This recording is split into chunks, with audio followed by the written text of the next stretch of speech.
The German occupation of Luxembourg in World War I was the first of two military occupations of the Grand Duchy of Luxembourg by Germany in the 20th century. From August 1914 until the end of World War I on the 11th of November 1918, Luxembourg was under full occupation by the German Empire. The German government justified the occupation by citing the need to support their armies in neighbouring France. Although many Luxembourgers, contemporary and present, have interpreted German actions otherwise, during this period, Luxembourg was allowed to retain its own government and political system, but all proceedings were overshadowed by the German army's presence. Despite the overbearing distraction of the occupation, the Luxembourgish people attempted to lead their lives as normally as possible. The political parties attempted to focus on other matters, such as the economy, education, and constitutional reform. The domestic political environment was further complicated by the death of Paul Eyschen, who had been prime minister for 27 years. With his death came a string of short-lived governments, culminating in rebellion and constitutional turmoil after the withdrawal of German soldiers. Background: since the 1867 Treaty of London, Luxembourg had been an explicitly neutral state. The Luxembourg crisis had seen Prussia thwart France's attempt to purchase the Grand Duchy from the Netherlands. Luxembourg's neutrality was accepted by Prussia's then-Chancellor, Otto von Bismarck, who boasted, in exchange for the fortress of Luxembourg, "We have been compensated by the neutrality of the country, and a guarantee that it shall be maintained in perpetuity." Quote, in June 1914, Archduke Franz Ferdinand, heir to the thrones of Austria-Hungary, was assassinated by pan-Slavic nationalists, leading to a sudden deterioration in relations between Austria-Hungary and Serbia. Austria-Hungary was supported by the German Empire, whilst Serbia had the backing of the Russian Empire. On the 28th of July, Austria-Hungary attacked Serbia, which, in turn, required the mobilization of Russia, hence of Germany, thanks to its responsibilities under the dual alliance.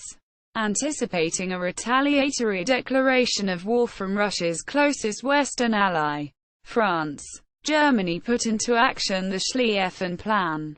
Under this military strategy, formulated by Count Schlieffen in 1905, Germany would launch a lightning attack on France through the poorly defended Low Countries. This would bypass France's main defences. Arranged to the south, Germany's army would be able to encircle Paris, force France to surrender, and turn its full attention to the Eastern Front. Since the 1860s, Luxembourgers had been keenly aware of German ambition, and Luxembourg's government was well aware of the implications of the Schlieffen Plan. In 1911, Prime Minister Paul Eyschen commissioned an engineer to evaluate Germany's Western Railroad network, particularly the likelihood that Germany would occupy Luxembourg to suit its logistical needs for a campaign in France. Moreover, given the strong ethnic and linguistic links between Luxembourg and Germany, it was feared that Germany might seek to annex Luxembourg into its empire. The government of Luxembourg aimed to avoid this by reaffirming the country's neutrality. Invasion. On 1 August 1914, Germany declared war on Russia. On the outbreak of war with its eastern neighbour, Germany put the Schlieffen Plan into action, and Luxembourg's government's fears were realized. Initially, Luxembourg was only a transit point for Albrecht von Württemberg's Fourth Army. One of the railways from the northern Rhineland into France passed through Trois Vierges, in the far north of Luxembourg, and Germany's first infringement of Luxembourg's sovereignty and neutrality was the unauthorized use of Trois Vierges station. Eyschen protested, but could do nothing to prevent Germany's incursion.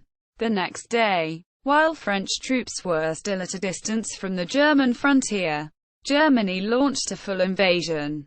German soldiers began moving through southeastern Luxembourg, crossing the Moselle River at Riemich and Wasserbillig, and headed towards the capital, Luxembourg City. Tens of thousands of German soldiers had been deployed to Luxembourg in those 24 hours.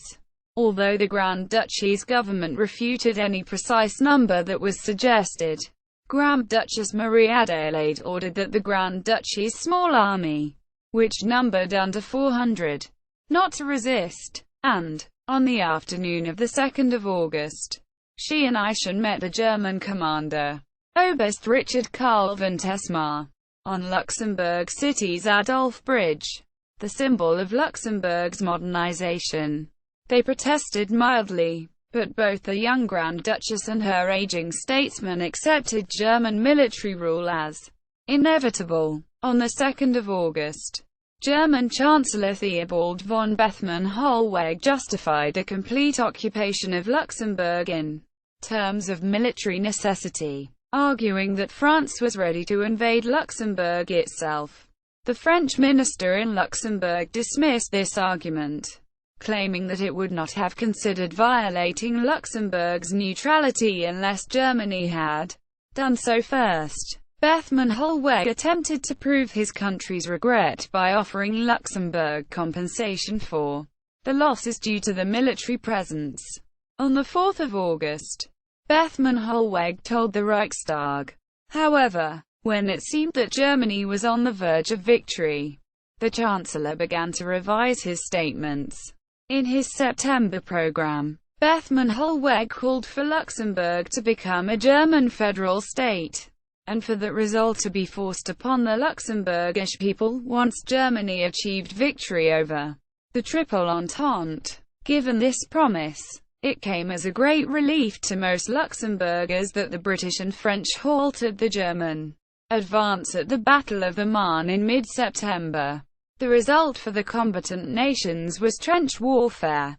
But, for Luxembourg, it was the indefinite continuation of German occupation.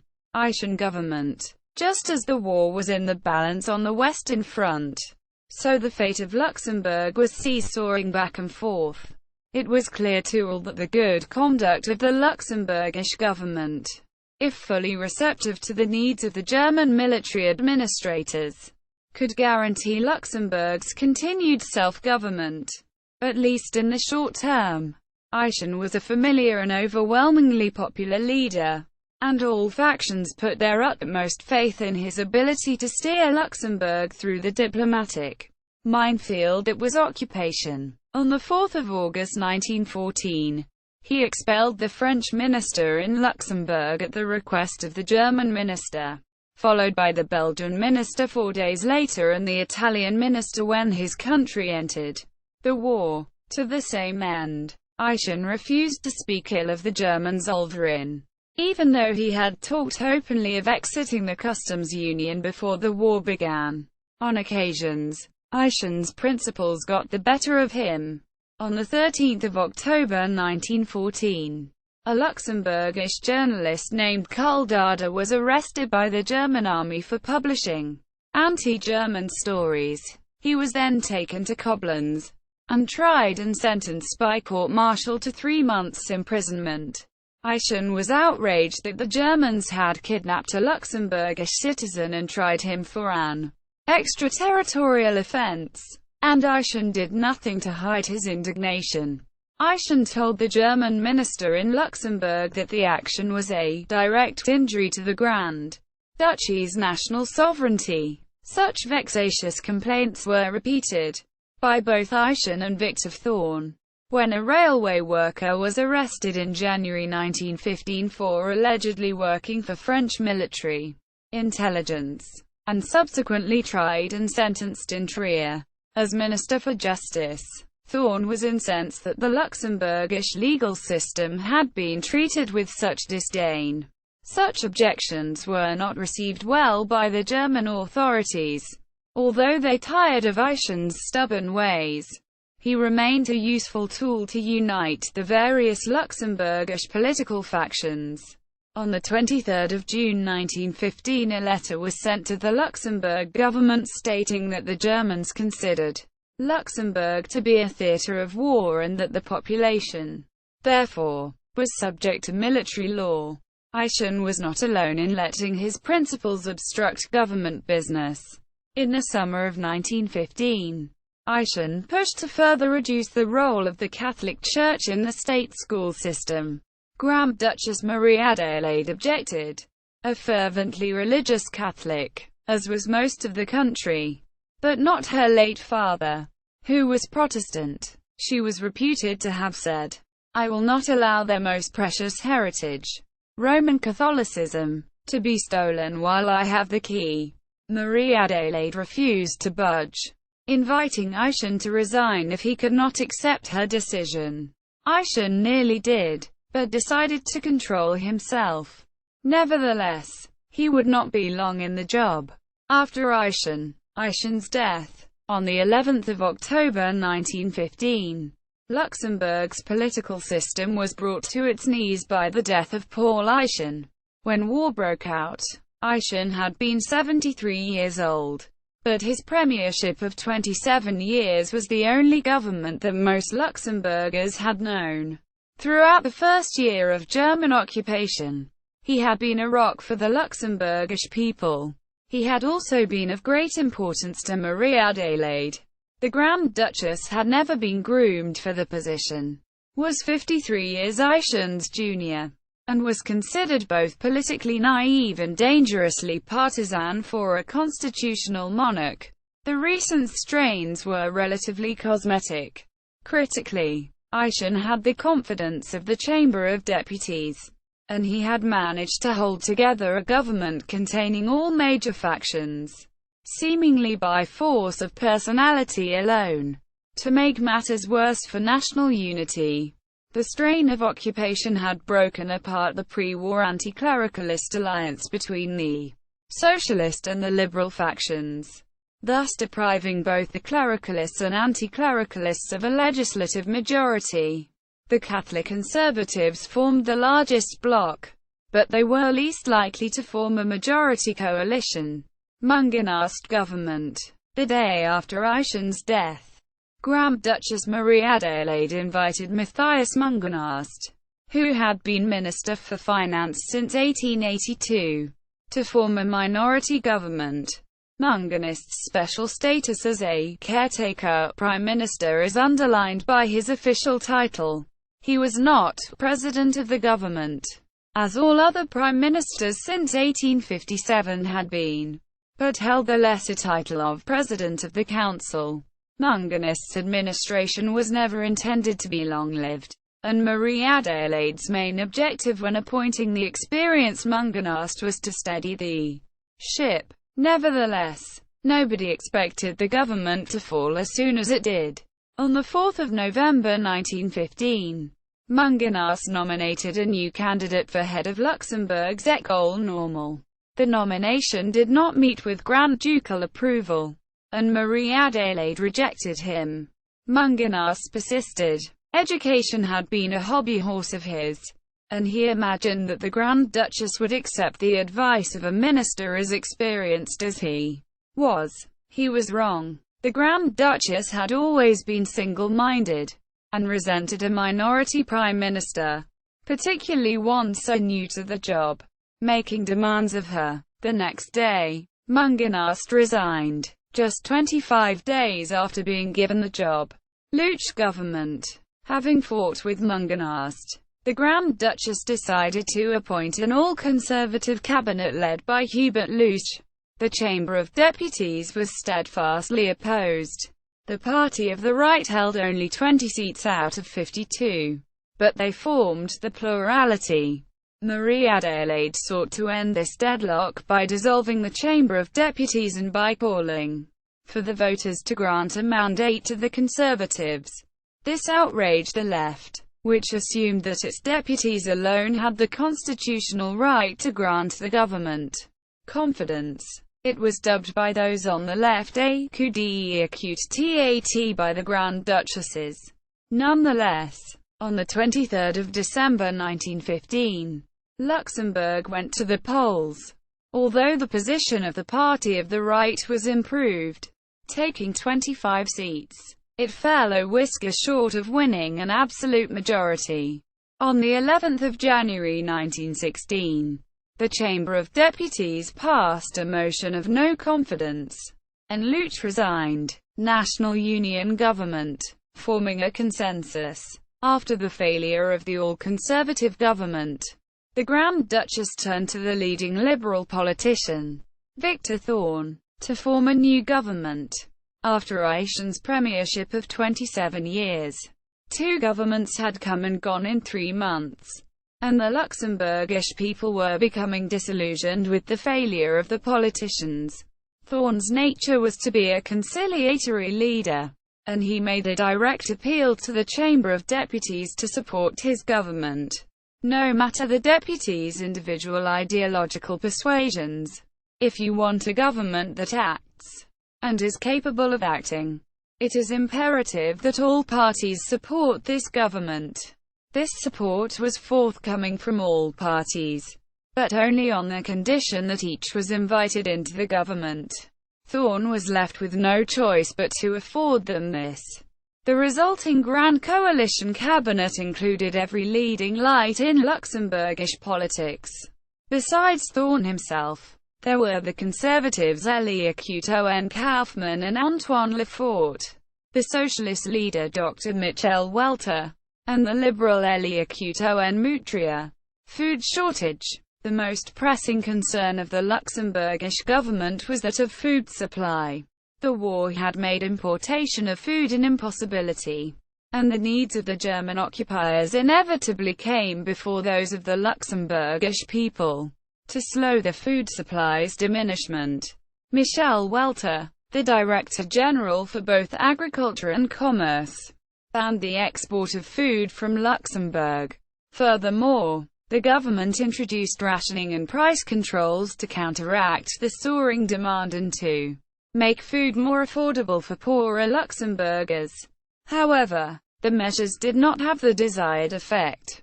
Increasing numbers of Luxembourgers turned to the black market, and, to the consternation of the Luxembourgish government, the German army of occupation seemed to do little to help. Moreover, the government accused Germany of aiding the development of the black market by refusing to enforce regulations, and even of smuggling goods themselves. Through 1916, the food crisis deepened, compounded by a poor potato harvest across all of the Low Countries. In neighbouring Belgium, the harvest was between 30% and 40% down on the previous year. Although many Luxembourgers were on near starvation-level dietary intakes, the country managed to avoid famine. In part, this was due to a reduction of German soldiers' dependence upon local food sources, instead relying on imports from Germany. Despite the avoidance of a famine, the Luxembourgish government lost much of the faith placed in it by the public and by the politicians. On the 22nd of December 1916, Michel Welter, the minister responsible, was censured by the Chamber of Deputies, which demanded his resignation. Thorn procrastinated, seeking any option but firing the leader of one of 3 major parties, but could find none. On the 3rd of January 1917, Welter was fired, and replaced by another socialist, Ernest Leclerc. Even after the change in Ventesmar's promise of his soldiers' better concretum future, Elie Coutu Kaufmann was capable of citing 36 instances of German soldiers caught smuggling foodstuffs between March 1917 and June 1918.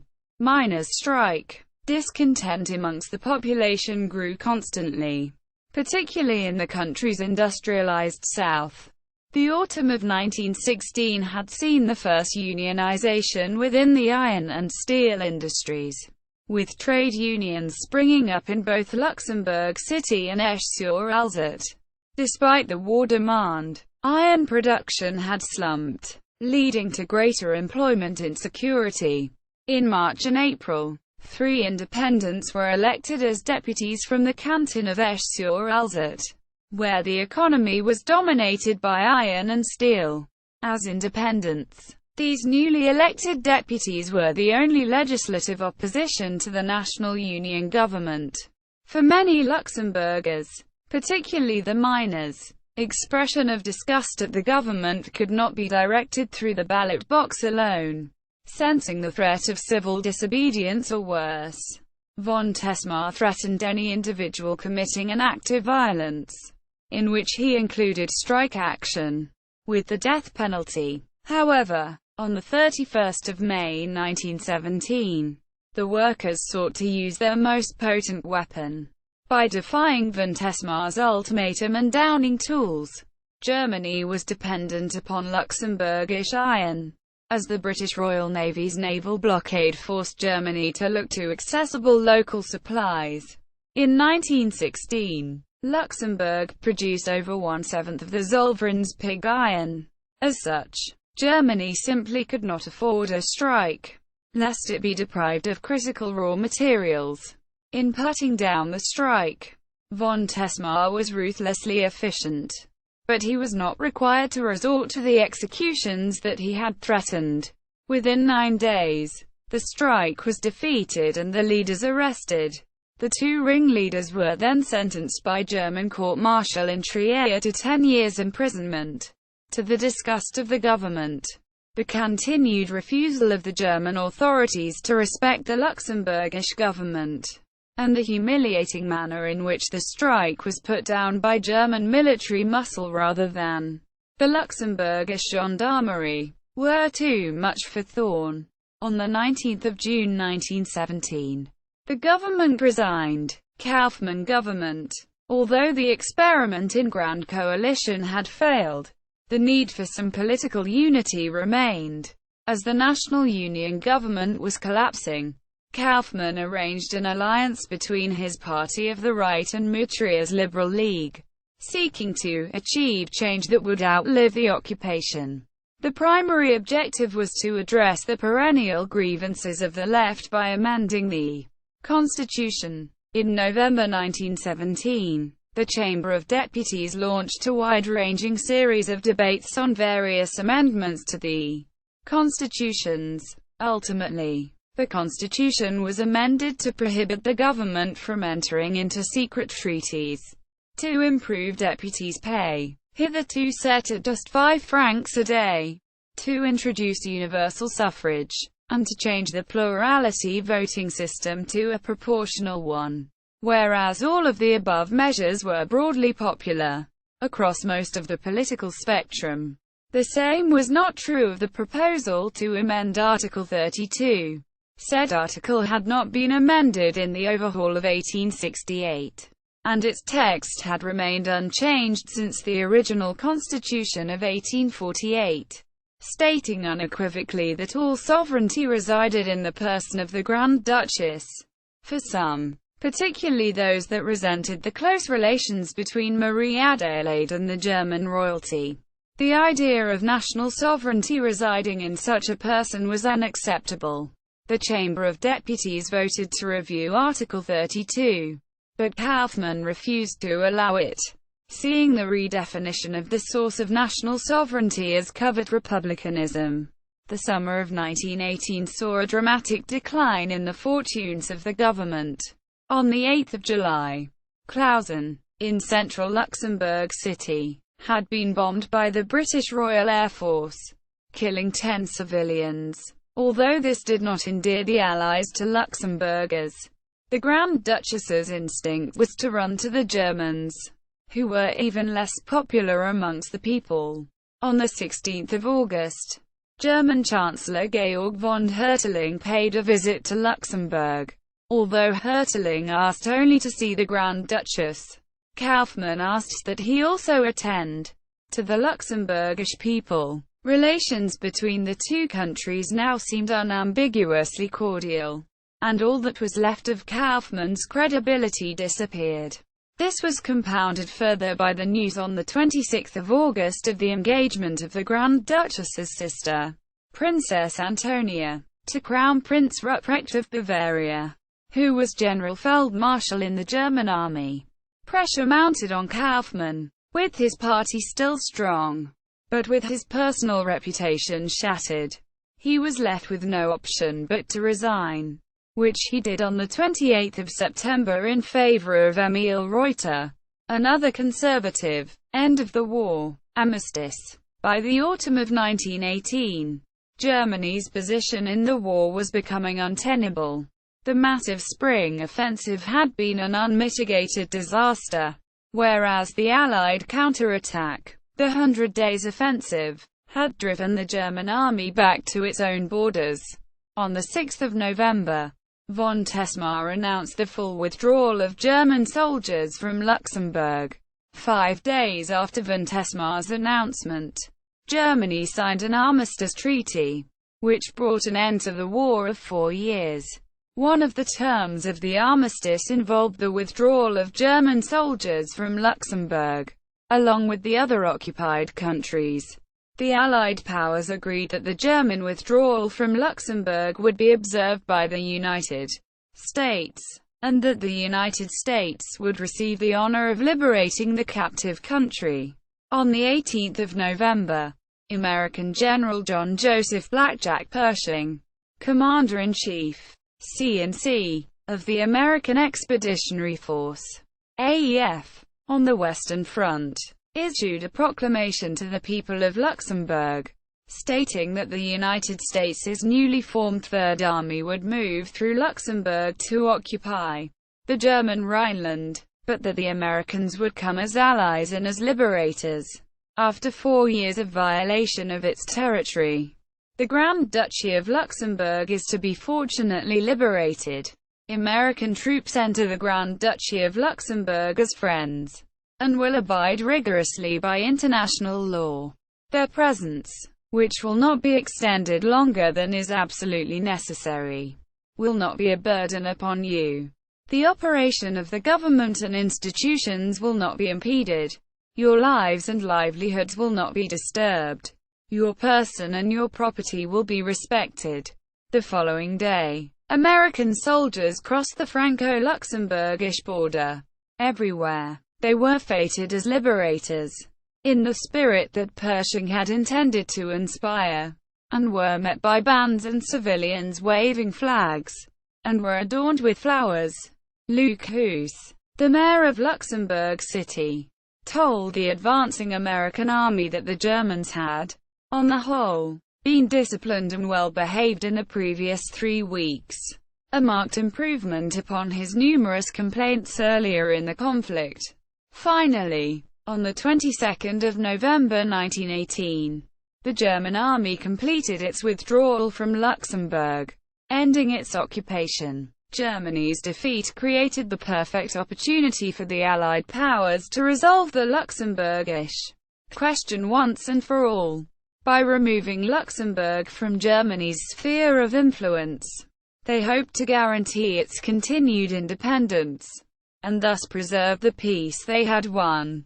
On the 19th of December, at the instigation of the British and French governments, the Luxembourgish government announced its withdrawal from the Zollverein and an end to the railway concessions that Luxembourg had previously granted Germany. Rebellion. Although the Allies were satisfied at this remedy, at the time, the Luxembourgish government was threatened by a communist insurgency. After the retreat of the German army, revolutionaries established Russian-influenced workers' councils across Luxembourg. On the 10th of November, the day after Karl Liebknecht and Rosa Luxemburg declared a similar socialist republic in Germany, communists in Luxembourg City declared a republic, but it lasted for only a matter of hours. Another revolt took place in Esch-sur-Alzette in the early hours of the 11th of November, but also failed. The socialists had been fired up by the behavior of Grand Duchess Marie Adelaide, whose interventionist and obstructive streak had stymied even Eyschen. On the 12th of November, socialist and liberal politicians, finding their old commonality on the issue, called for her abdication. A motion in the Chamber of Deputies demanding the abolition of the monarchy was defeated by 21 votes to 19, with 3 abstentions. But the chamber did demand the government hold a popular referendum on the issue. Although the left's early attempts at founding a republic had failed, the underlying cause of the resentment had not been addressed. And, as long as Marie-Adélaïde was Grand Duchess, the liberals would ally themselves to the socialists in opposition to her. The French government also refused to cooperate with a government led by a so-called collaborator. French Foreign Minister Stéphane Picon called cooperation a grave compromise with the enemies of France, more pressing than either of these troubles. On the 9th of January, a company of the Luxembourgish army rebelled, declaring itself to be the army of the new republic, with Émile Servais, the son of Emmanuel Servais, as chairman of the Committee of Public Safety. However, by January, the vacuum left by the German withdrawal had been filled by American and French soldiers. President of the Chamber François Altuis asked French troops to intervene, eager to put an end to what it perceived to be pro-Belgian revolutions. The French army crushed the would-be revolutionaries. Nonetheless, the disloyalty shown by her own armed forces was too much for Marie-Adélaïde, who abdicated in favor of her sister, Charlotte. Belgium, which had hoped to either annex Luxembourg or force it into personal union, grudgingly recognized Charlotte on 13 February. The dynasty's hold on power would be tenuous until September 1919, when a referendum on the future of the Grand Duchy found 77.8% in favor of continued rule by the House of Nassau-Weilburg. Paris Peace Conference. Despite the armistice ending the war, and the end of the revolts, Luxembourg's own future was still uncertain. Belgium was one of the countries hit hardest by the war. Almost the whole of the country was occupied by Germany, and over 43,000 Belgians, including 30,000 civilians, had died as a result. Belgium sought compensation, and had its eye on any and all of its neighbours. In November 1918, Lord Hardinge, the permanent secretary at the Foreign Office, told the Dutch ambassador in London, "The Belgians are on the make, and they want to grab whatever they can." Quote, from early 1919, Belgium engaged in a propaganda campaign to promote its vision of annexation. At the Paris Peace Conference, the Belgian delegation argued in favor of the international community allowing Belgium to annex Luxembourg. However, fearing loss of influence over the left bank of the Rhine, France rejected Belgium's overtures out of hand, thus guaranteeing Luxembourg's continued independence. The resulting Treaty of Versailles set aside 2 articles, Section 40 and Section 41, to address concerns for Luxembourg's status. The main article, Section 40, revoked all special privileges that Germany had acquired in Luxembourg, with Germany specifically renouncing advantages gained in the treaties of 1842, 1847, 1865, 1866, February 1867, May 1867, 1871, 1872, and 1902. The effects of these treaties' revocation were then explicitly stated. Luxembourg would withdraw from the Zollverein. Germany would lose its right to use the Luxembourgish railways, and Germany was obligated to recognize the termination of Luxembourg's neutrality, thus validating the actions of the Luxembourgish government since the armistice. Furthermore, to prevent economic embargo after the end of the customs union, the treaty allowed Luxembourg an indefinite option on German coal, and prohibited Germany from levying duty on Luxembourgish exports until 1924. Luxembourgers overseas. Thousands of Luxembourgers overseas, unconstrained by the Luxembourgish government's need to remain neutral, signed up to serve with foreign armies. 3,700 Luxembourgish nationals served in the French army, of whom over 2,000 died. As Luxembourg's pre-war population was only 266,000.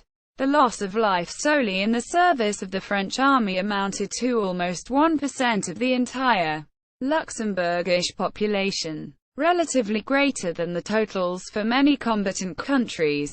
See World War One casualties. The Luxembourgish volunteers are commemorated by the Gelfrath, literally, Golden Lady, War Memorial, which was unveiled in Luxembourg City on 27 May 1923.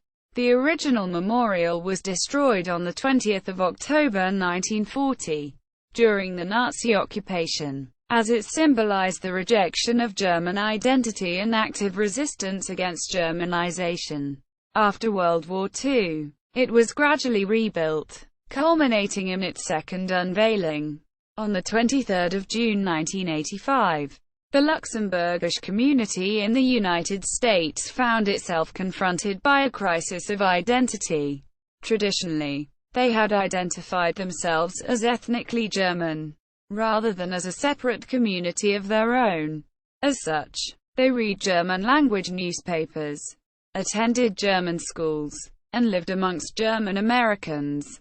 Nonetheless, when it became apparent that the war would not be over quickly, the opinions of Luxembourg Americans changed. On 2 May 1915, the Luxembourger Brotherhood of America's annual convention decided to adopt English as its only official language. Other organizations were less inclined to change their ways. The Luxembourger Gazette opposed President Woodrow Wilson's supposed favoritism towards the United Kingdom as late in the war as 1917. However, when the United States entered the war in April of that year, the wavering members of the community supported the Allies, changing forever the relationship between the German and Luxembourgish communities in the USA. See also German occupation of Luxembourg in World War II. Footnotes. Links to many of the cited primary sources, including speeches, telegrams, and dispatches, can be found in the References section. References. French/German. German occupation of Luxembourg. GWPDA. 21 May 1998. Retrieved on 23 July 2006. Calm. Christian. 1989. The Making of a Nation from 1815 to the Present Day. Luxembourg City. St. Paul. Dostit. Paul. Margue. Paul. September 2002. The Grand Ducal Family of Luxembourg. PDF. Luxembourg City. Service Information A Press. ISBN 2-87999-0181. Retrieved 23 July 2006. Faber, Ernest. 1932. Luxembourg im Kriege 1914–1918. In German. Mersch. Cranes. Jean-Marie. 2003. Histoire du Luxembourg. In French. 3rd ed. Paris. Presses Universitaires de France. ISBN 9782130538523-3. Otter. Thomas. 2014. July Crisis. The World's Descent into War. Summer 1914. Cambridge University Press. O'Shaughnessy, Edith. 1932. Marie Adelaide, Grand Duchess of Luxembourg. Duchess of Nassau. London. Jonathan Cape. Thuis. Guy. July 2003. Les gouvernements du Grand Duché de Luxembourg depuis 1848. PDF. In French. Edition limitée ed. Luxembourg City. Service Information A Press. ISBN 2-87999-1188. Retrieved 23 July 2006.